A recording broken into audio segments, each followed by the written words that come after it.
I like this zone, it is good quality. But possibilities are we will have no power later today into next month.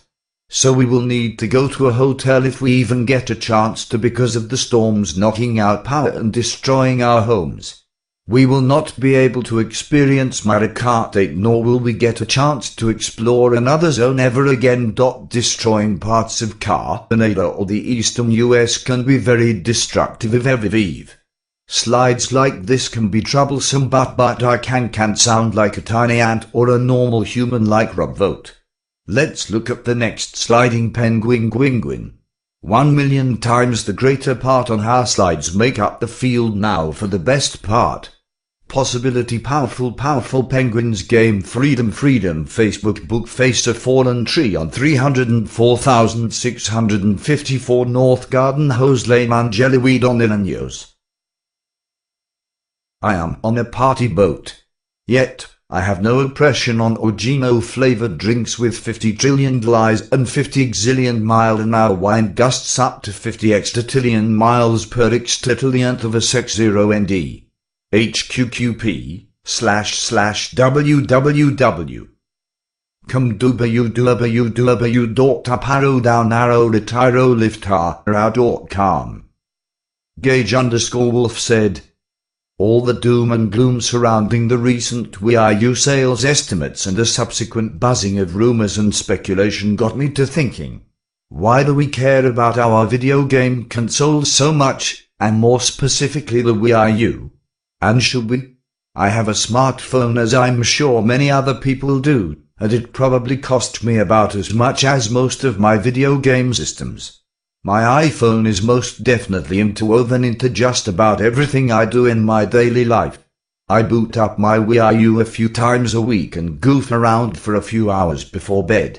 For all of its usefulness and charm, I am fairly indifferent about my iPhone, and yet I adore my weird little Wii U, which is currently not exactly impressive and in fact can be downright clunky and frustrating. With all these rumors of the fusion and whatnot, I have started to worry about the future of my Wii U and its bulky gamepad companion. My head filled with questions like these: would 90 honestly shelve the Wii U soon? If so, what does that mean? The more I think about it, the more it occurs to me that my concern has less to do with account issues or what will happen with all my VC titles, and has more to do with genuine emotional attachment. No matter how brilliant smartphones are, they are always only an iteration in a long line of models. There is always that implication that this thing will be replaced next year by a better model. So, our attachment is minimal. I will use this device until my contract ends or I need a better one, just about sums up my thinking. On the other hand, video game consoles are inherently meant to last. There is no definite span of time, but a console should be around for more than a few years. I still haven't used my original NES and SNES.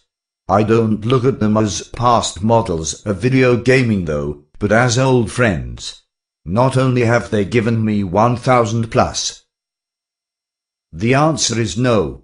For better or worse, it seems Nintendo did not plan for the long run with this console.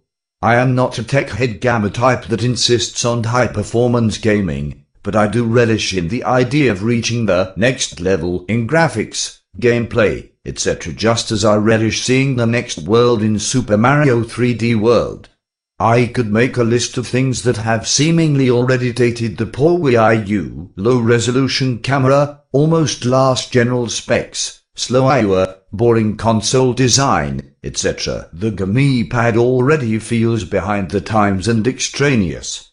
How would it feel in a few years when the rest of touchscreen technology has continued at super speed around us? Nintendo has always been good at defining each new console as a step toward a new direction. 64, Cube, and even the Wii all stand alone as interesting little companions for playing games with unique designs that defined that era. The Wii U does not. It feels like the Wii, but less cohesive, and in fact is kind of a mess. Too many controllers, clumsy menu systems, etc. It seems as though Iwata and company became so blinded by the success of the Wii that they lost hold of the originality and boldness that helped define the consoles before it, and got a bit lazy. Unfortunately, the other guys, Sony and Microsoft, are in the opposite mode of thinking. The 360 and PS3 were also huge successes, but instead of resting on former glories they are in an arms race for biggest and best. Which isn't a bad thing. Competition pushes things forward. Nintendo needs to compete. This "we're going our own way" mentality isn't doing anyone any good. It's allowing 90s execs to live in a sort of delusional haze where everything is the best decision for Nintendo. But I'm not sure they can compete with the Wii U in a few years. It will be irrelevant to the hardcore gamers outside of the Nintendo fan base, as will most likely seem very out of date in comparison to the latest model of iPad for the casuals. I still really like my Wii U. I love Nintendo games, and I enjoy rooting for the underdog. But will I still be interested in fighting the good fight and shelling out $60 for underdog titles in a few years? Maybe not.